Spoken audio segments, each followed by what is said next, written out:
Friends, this video is about how Citibank has recently lost a legal battle for recovery of 500 million US dollars erroneously transferred by them to various financial institutions in August 2020.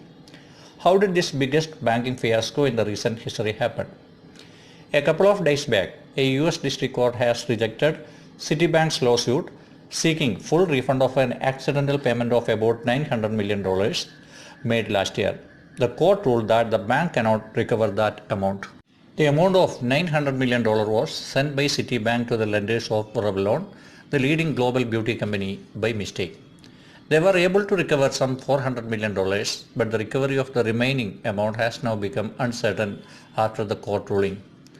The legal precedent of finders keepers in certain financial transactions now makes it hard for Citigroup to get the transactions reversed.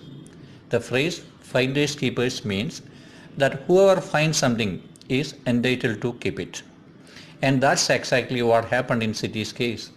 One fine day, the lenders of Revlon, the cosmetic company, found their accounts credited with huge amounts transferred from Citibank. Citibank was acting as a loan agent of Revlon. It had transferred the amount to fulfill its obligations as the loan agent. Actually, only the interest amount was due for payment, but the whole amount or the whole loan amount got transferred as a result of a back office blunder at Citibank. In fact, the nearly $900 million debt that Revlon owed was not due for payment until 2023.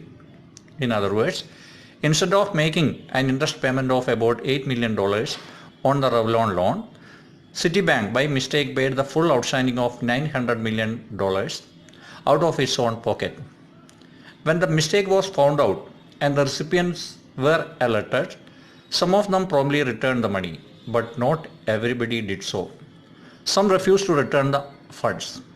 The bank therefore sued 10 investment advisory firms in August 2020 in order to recover the remaining $500 million. The firms sued by the bank include some of the biggest asset management firms and investment bankers in the world. But the Southern District Judge, before whom Citigroup had filed their complaint, has rejected the Citibank's plea and ruled that the recipients would not be ordered to return the money. Citibank's arguments that the lenders should return the money since they were aware that the transfer was a mistake and the Revlon couldn't afford the payment was not accepted by the court. Such a decision from the court was unexpected and the banking giant finds itself in the soup now. For the recipients of the largest, the court decision has come as a boon.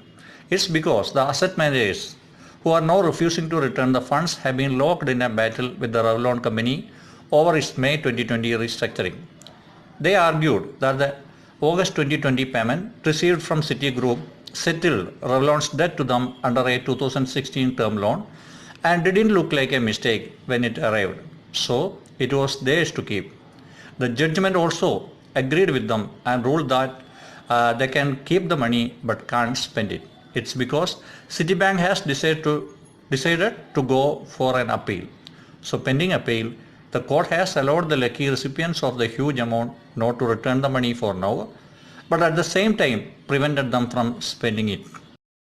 According to the judge, it sounds irrational to think that Citibank, which is one of the most sophisticated institutions in the world, had made such a mistake to the tune of nearly $1 billion. The judge also observed that the bank's six-size system, in which 3 people must approve a transaction, broke down after a contractor checked the wrong box on a digital payment form. Under the six-size protocol, an employee designated as a maker manually puts payment information into the bank's FlexCube loan processing program. In most cases, Citigroup relies on the outside technology firm Wipro Limited for this step. The second step also typically involves a Wipro employee who serves as a checker on the maker's work. The last step features a team of Citigroup employees who serve as the approver and the final check on the payment. In this case, the approval was made by a Citigroup employee, which resulted in the wrong transfer of the huge amount to the various creditors of Revlon. Anyway, Citigroup has decided to contest the judgment because they strongly disagree with the decision and intend to appeal as stated by the bank. Citibank firmly believes that they are entitled to the funds and will continue their efforts till the last penny is recovered.